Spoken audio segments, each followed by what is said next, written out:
श्रीमान् वेङ्कटनाथार्य कवितार्किककेसरी वेदान्ताचार्यवर्यो मे सन्निधत्तां सदा हृदि। अथ चतुर्थः सर्गः।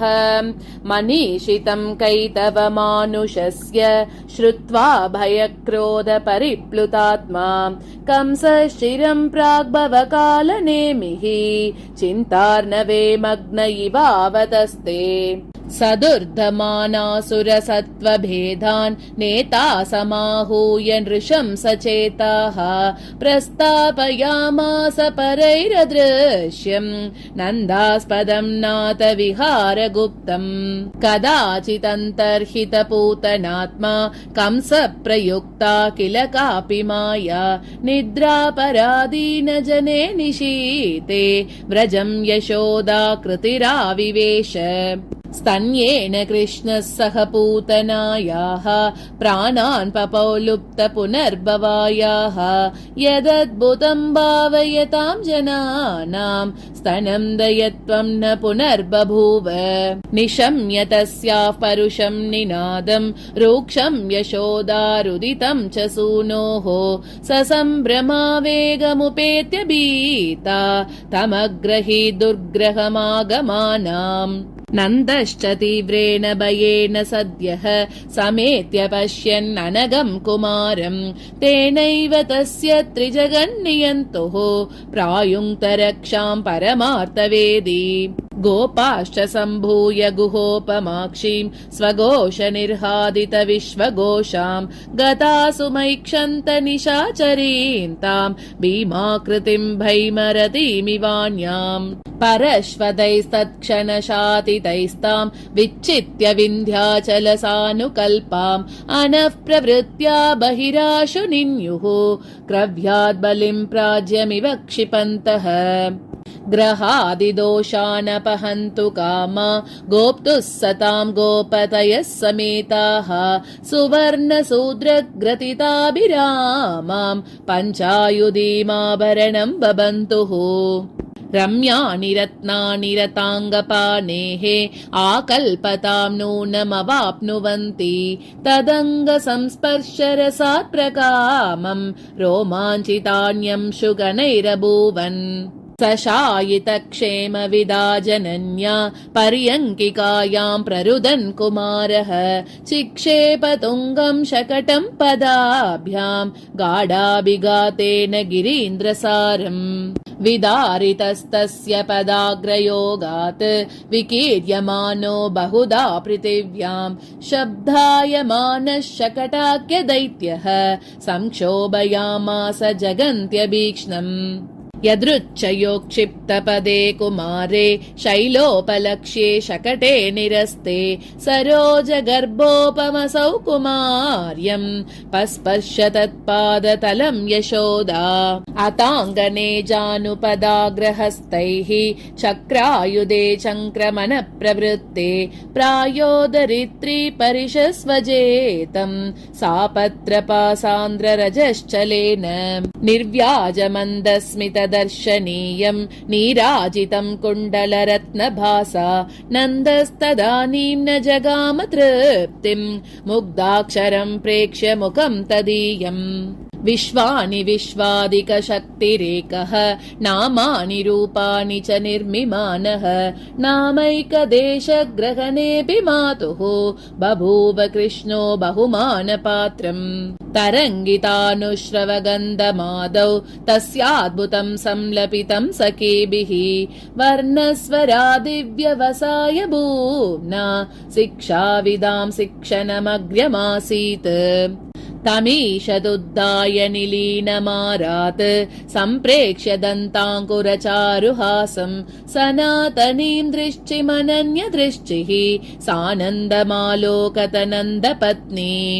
पदैस्त्रिभिः क्रान्त जगत्त्रयं तं भव्याशया भावित बालभावं करेण सङ्गृह्य कराम्बुजाग्रं सञ्चारयामास शनैर्यशोदा। स्खलद्गतिं द्वित्रपदप्रचारात् जानुक्रमे जातरुचिं कुमारं भुग्ने समावेश्य वलग्नभागे स्तन्यं मुदा पाययते स्म धन्याम्। क्रमेण भूयोऽपि विहारकाङ्क्षी नन्दस्य धारैरभिनन्द्यमानः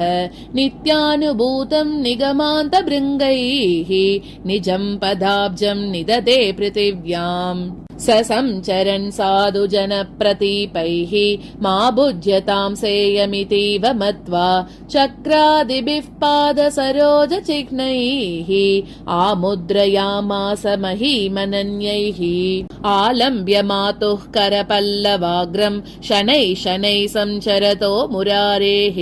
बभार चित्रामिव पत्ररेखाम् धन्यापदन्यासमयीम् दरिद्री अकर्मणिघ्नो भुवनान्यजस्रम् सङ्कल्पलेशेन नियम्य दीव्यन् प्रचारितः प्रस्नुतया जनन्या पदे पदे विश्रममाचकाङ्क्ष सुरप्रसूनैः सुरभीकृतानाम् आरोहणान्यङ्गनवेदिकानाम् तमारुरुक्षुम् तरलाङ्घ्रिपद्मम् दातारमारोहयदाशु दात्री तलेषु तस्याङ्गनपादपानाम् तालानुकूलेषु गतागतेषु व्रजस्थिता सर्गसदामश्रोण्वन् दूरोदितान् दुन्दुभितूर्यनादान् य एष लोकत्रयसूत्रधारः पर्यायपात्राणि चराचराणि आनर्तयत्यद्भुतचेष्टितोऽसौ ननर्तकेलम् नवनीतकाङ्क्षी गृहेषु दत्नो मतनप्रवृत्तौ पृषद्गणैरुत्पतितैः प्रकीर्णः निदर्शयामास निजामवस्थाम् प्राचीम् सुदाशीकरयोगचित्राम् त्रस्यन्मुकुन्दो नवनीतचौर्यात् निर्बुग्नगात्रो निभृतम् शयानः निजानि निःशब्ददशाम्ययाचे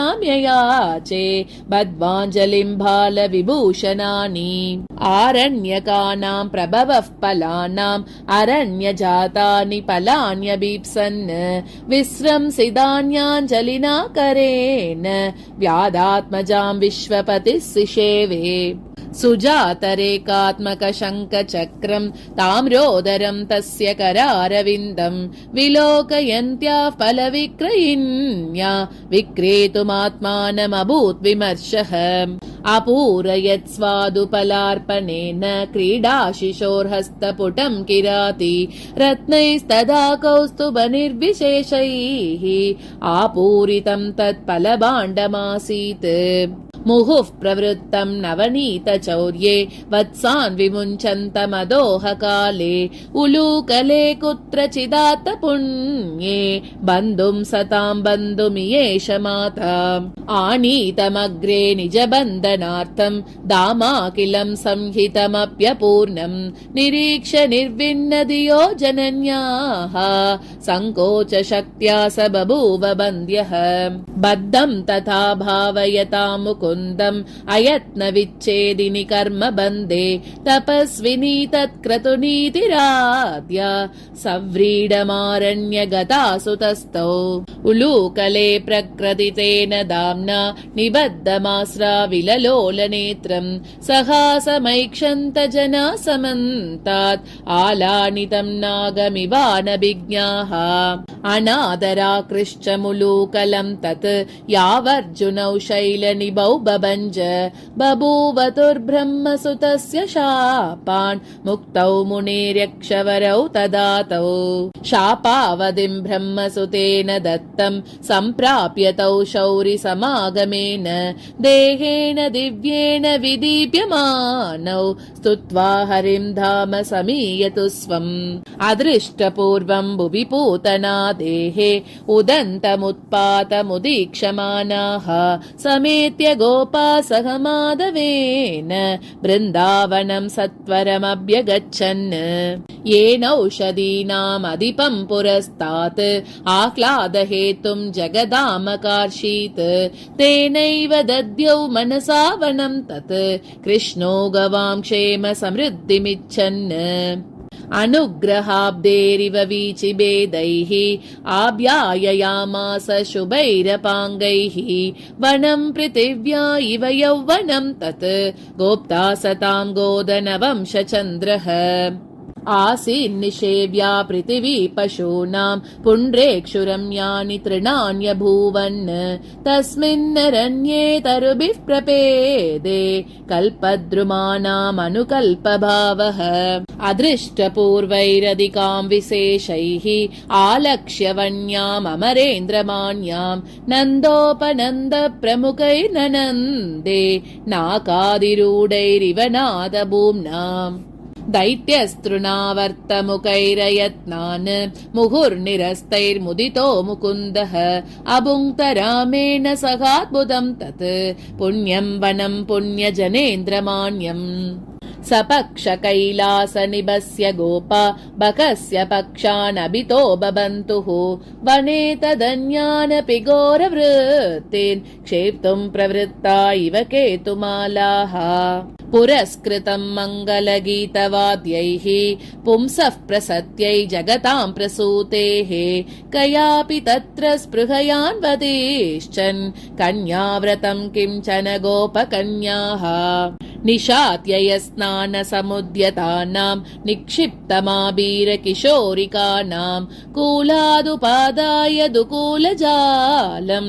कुन्दादिरूढो मुमुदे मुकुन्दः स चैकहस्तप्रणतिं विदून्वन् क्षौमार्तिनीनां हरिरङ्गणानाम् अन्योन्यहस्तार्पणसम्प्रवृत्तः आसां जहासाञ्जलिमप्यपूर्वम् स चात्मचण्डातकमात्रभाजां क्षौमार्तिनीनां स्वयमर्त्यमानैः अनन्यहस्तार्पणसम्प्रवृत्तैः तासां जहासाञ्जलिभिस्तदीयैः प्रसुप्तमुद्बोधयता परत्वं वीरश्रियो विभ्रममण्डनेन नीलादिनिर्वेशनिदानदाम्ना नातो बभासे नवयौवनेन विहारपर्वक्रमचारुशौरेः कल्यं वयः कामगृहीति योग्यं मनोभिरास्वाद्यतमं प्रपेदे माधुर्यमिक्षोरिव मध्यभागः समाश्रितां विभ्रमसैन्यभेदैः कान्त्या स्वया कल्पितचारुवप्रां व्रजस्त्रियः कृष्णमयीं यजानन् क्रीडार्गलां क्षेमपुरीमपूर्वाम् वंशस्वनो वत्सविहारपांसुः सन्त्यागमस्तस्य च वन्यवेषः आयाति कृष्णे व्रजसुन्दरीनाम् आसीत् चतुस्कन्दमनङ्गसैन्यम् अनुश्रवानामवतंसभूतम् बर्हावतंसेन विभूषयन्ति अदिव्यया चर्मदृशैव गोपी समाधिबाजामभजत् समाधिम् कलापिनां कल्पितमाल्यभावैः पत्रैस्तदा पत्रलदेहकान्तिम् अवाप्य संशारितमालमाद्यम् छायात्मतां प्रावुरिवास्य गावः वितन्वतामान्मतमिन्द्रजालम् पिञ्जेन तापिञ्च निभो बभासे अनेकरत्नप्रभवेण दाम्ना शारात्मना शैलैव इन्द्रनीलः मुहुस्पृशन्ति मुमुदे यशोदा मुग्धाङ्गना मोहनवांशिकेन मनीषिणा माङ्गलिकेन योना मौलौ धृतां मण्डनबर्हमालाम् कृतास्पदा कृष्णभुजान्तराले प्रालम्बबर्हावलिराबभासे विशुद्ध हेमद्युतिरब्धिकन्या श्यामायमानेव तदङ्गकान्त्या साचीकृतानि प्रणयत्रपाभ्यां व्यावृत्तराजीवनिभानि शौरिः सभ्रूविलासानि ददर्श तासां वक्त्राणि वाचालविलोचनानि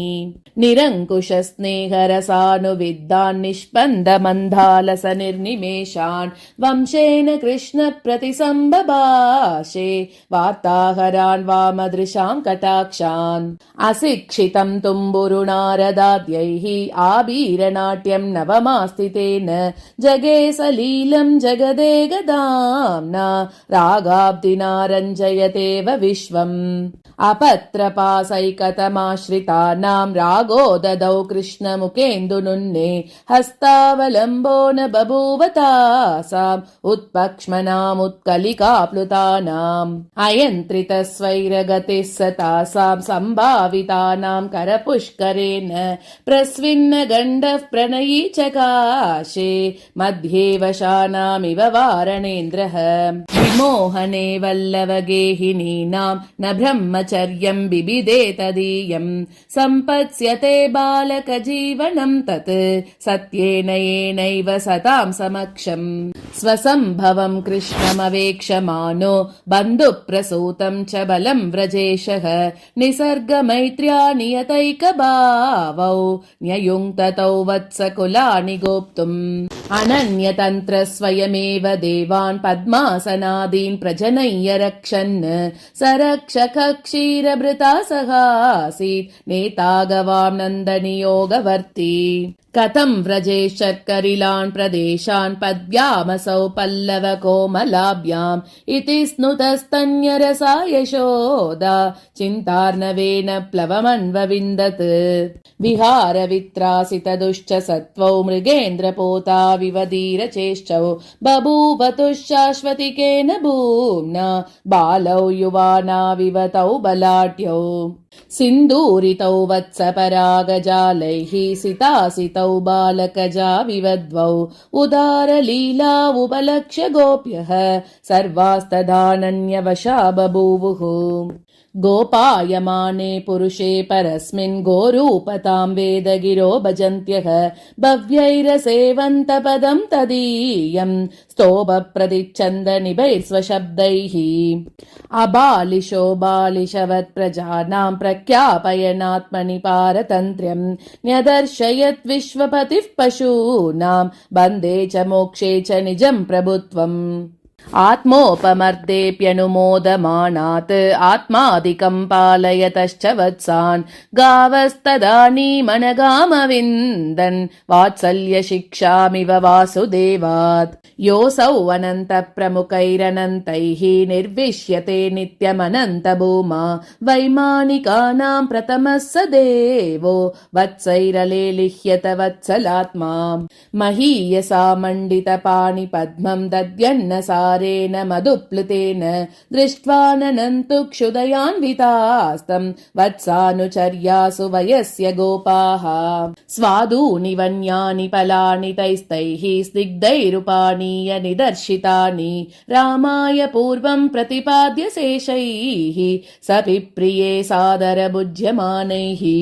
ताभ्यां तदानन्दनिदेशिताभ्यां रक्षावतीं रामजनार्दनाभ्यां विशेषभोग्याम् अभजत् विभूतिं वृन्दावनं व्यापृतधेनुवृन्दम् अगाधकासारमहीनशष्पम् अतीक्ष्णसूर्यं दतचण्डवातं प्रच्चाय निद्रायितधेनुवत्सं प्रौढे निदागेऽपि बभूव भोग्यम् नव्यादिपीडा न च दैत्यशङ्का नासीद् गवां व्याघ्रभयं च तस्मिन् स्वबाहुकल्पेन बलेन सार्धं नारायणे रक्षति नन्दलक्ष्मीम् निरीतयस्ते निरपायवाञ्छाः निःश्रेयसा तप्यधिकप्रमोदाः प्रपेदिरे पूर्वयुगानुभूतिं गोपास्तदा गोप्तरि वासुदेवे वत्सानुचर्या चतुरस्य काले वंशस्वनैः कर्णसुधां विधातुः गतागतप्राणदशामविन्दन् गोपीजनास्तस्य गतागतेषु आक्रातवर्त्मानमरण्यभागेषु आरण्यकैराश्रितधेनुभावैः केनापि तस्यापहृतं किरीटं प्रत्याहरन् प्रैक्षत पत्रिणातः देवस्य दुग्धोदशयस्य दैत्यात् वैरोचनाद्व्यालभुजोपनीतः कृष्णस्य मौलौ कृतबर्हचूडे न्यस्तः किरीटो निबिडी बभूव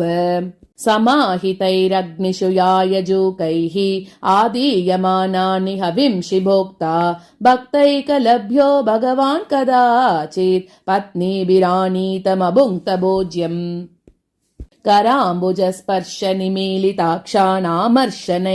कराम्बुजस्पर्शनिमीलिताक्षाणामर्शनैराकलितार्धनिद्रान् वत्साननन्याभिमुखान् समेने प्रह्वाकृतीन् भक्तिभरावनम्रान् रोमन्तपेनाञ्चितसृग्विभागैः अस्पन्दनैरर्धनिमीलिताक्षैः अनादृतस्तन्यरसैर्मुकुन्दः कण्डूयितैर्निवृत्तिमापवत्सैः सिषे विरेशाद्वलितान् प्रदेशान् कृष्णस्य धाम्ना मणिमेचकेन वसुन्धरायामपि केवलायां व्यापारयन्तो वदनानि वत्साः नवप्रसूताः सतदावनान्ते पयस्विनीरप्रतिमानदोहाः परिभ्रमश्रान्तपदानदूरात् प्रत्यागतान् पाययते स्म वत्सान् निविश्य मूलेषु वनद्रुमाणां निद्रायितानां निजतर्णकानाम् अङ्गानि कासादरमालिहन्तीः अमंस्तसम्भाव्य गुणा स्वमातुः स नैचिकीः प्रत्यहमातपान्ते प्रत्युक्तघोषा इव वत्सनादैः मधूनि वंशध्वनिभिः प्रयच्छन् निनाय भूयोऽपि निवासभूमिम् समाव्रजन् विश्वपतिर्व्रजान्तं गोपिः समं गोपविलासिनीनाम् उल्लासहेतुः स बभूव दूरात् उद्यन् विवस्वानिव पद्मिनीनाम् निवर्तयन् गोकुलमातवंशः मन्दायमाने दिवसे मुकुन्दः प्रियादृशां पारणया स्वकान्त्या बर्हावृतं व्यातनुदेव विश्वम् बालं तरुण्यस्तरुणं च बालाः तमन्वरज्यन्त समानभावाः तदद्भुतं तस्य विलोभनं वा तस्यैव सर्वार्हरसात्मता वा अवेदिशातां पृथुकौ पितृभ्यां तारुण्यपूर्णौ तरुणीजनेन वृद्धौ पुरावृत्तविशेषविद्भिः क्लिप्तेन्द्रजालाविव रामकृष्णौ अथापदानां मदनस्य धातुः आदातुमालोकयतां मनांसि नवं वयोनाथ समं प्रपेदे गुणोत्तरं गोपकुमारिकाभिः अनङ्गसिन्धोरमृतप्रतिम्ना रसस्य दिव्येण रसायनेन महीयसीं प्रीतिमवापतासां योगी महान् यौवनसम्भवेन विजृम्भमाणस्तनकुड्मलानां व्यक्तोन्मिषत् विभ्रमसौरभानां मधुव्रतत्वं मधुराकृतीनां लेबेलतानामिव वल्लवीनाम् अतिप्रसङ्गादवदीरयन्त्या प्राचीनया संयमितो नियत्या पाञ्चालकन्यामिव पञ्चभोक्तां धर्मः सतीरादृततादृशीस्ताः दिशा गजानामिव शाक्वराणां शृङ्गाग्रनिर्भिन्नशिलोच्चयानां सतादृशा बाहुबलेन कण्ठान् निबीड्य लेबे पणितेन नीलाम् करेण दम्बोलिकठोरतुङ्गान् देहान् पृतूण्डानवदुर्वृषाणां विमृत्य नूनं विददे मुकुन्दः प्रियास्तनस्पर्शविहारयोग्याम् आत्मीयपर्यङ्कभुजङ्गकल्पौ आक्षेप्य रक्षा परिगौ पृथिव्याः नीलोपदानीकरणात् समेने भूयिश्च धन्यौ भुजपारिजातौ रागादिरोगप्रतिकारभूतं रसायनं सर्वदशानुभाव्यम् आसीदनुध्येयतमं मुनीनां दिव्यस्य पुंसो दयितोपभोगः अनुद्रुतानूनमनङ्गबाणैः सुलोचनालोचनभागधेयं प्रत्यग्रहीषु प्रतिसंनिवृत्तं त्यक्तेतरैरक्षिभिरात्मना च व्रजोपकण्ठे विबुधानुभाव्यः गोपीजनैरात्मगुणावदातैः समावृतो नन्दसुतश्चकाशे तारागणैरिन्दुरिवान्तरिक्षे हत्वा सयूतं तृणराजषण्डे रामाच्युतौ रासवदैत्यमुग्रम् अतोषयेतां वृषमात्मभृत्यान् स्वाध्यै सुधाबिण्डनिभैः पलौगैः कदाचितासादितगोपवेशः क्रीडाकुले गोपकुमारवृन्दे स्कन्देन सङ्गृह्य बलं बलीयान् दैत्यः प्रलम्बो दिवमुत्पपात पपात भूमौ सहसा स दैत्यः तन्मुष्टिनाताडितशीर्णमौलिः महेन्द्रहस्तप्रहितेन पूर्वं वज्रेण निर्भिन्न इवाचलेन्द्रः स्ववाससा क्लिप्तकलङ्कलक्ष्मीः कान्त्यादिशश्चन्द्रिक एव लिम्पन् रराज रामोदनुजे निरस्ते स्वर्भानुना मुक्त इवोडुराजः विनैव रामेण विभुः कदाचित् सञ्चारयन्देनुगणं सवत्सं वनश्रिया दूरविलोभिताक्षः कञ्चित्ययौ गच्छमदृश्च पूर्वम् यदृच्छया चारितदेनुचक्रः कूलान्तिके विश्वजनानुकूलः कलिन्दजां कालीयपन्नगस्य क्ष्वेलोद्गमैकज्जलितां ददर्श विषाग्निना मुर्मुरितप्रताने वैरोचनीतीरवनावकाशे अहीन्द्रमास्कन्दितुमद्य रक्षत् काष्ठाकृतिं कञ्चन नीपवृक्षम् मधुद्रवैरुल्बणहर्षबाष्पा रोमाञ्चिता केसरजालकेन पत्राङ्कुरैश्चित्रतनुश्चकाशे कृष्णाश्रिता शुष्ककदम्बशाका निपत्य संक्षिप्तपयोधिकल्पे महाह्रदे मन्दरपोतरम्यः विषव्यपोहादमृतं विदातुं स्वादूदयं क्षोभयति स्म सिन्धुम् कृताहतिः कृष्णनिपातवेगात् आनन्दरूपा विततैस्तरङ्गैः सर्पापसारौषधि सम्प्रयुक्ता बेरीव सा भीमतरं ररास प्रसक्त कृष्णद्युतिभिस्तदीयैः पृषद्गणैरुत्पतितैः प्रतूर्णम् अदृश्यताद्योदितमन्तरिक्षम् पीतान्तकारैरिव तारकौगैः उदग्रसंरम्भमुदीक्ष्य भीताः ताक्ष्यध्वजं ताक्ष्यमिवापतन्तम् प्रपेदिरे सागरमाश्रितौगाः काकोदराः कालीयमात्रशेषाः अताम्बसः कालीयनागमुग्रं व्याताननं मृत्युमिवोज्जिहानं भोगेन बध्नन्तमपोह्य शौरिः प्रह्वीकृतं तद्वनमारुरोह सद्यो महानीलमयी मुकुन्दः सपद्मरागामिव पादपीठीं क्रामन् भनां कालीयपन्नगस्य क्रस्तोदितो भानुरिवाबभासे पनामणीनां प्रभयोपरक्ते केलन् बभौ चक्रिणि चक्रपाणिः प्रदोष सिन्दूरितमम्बुवाहं प्राचेतसो नाग इवोपमृद्नन्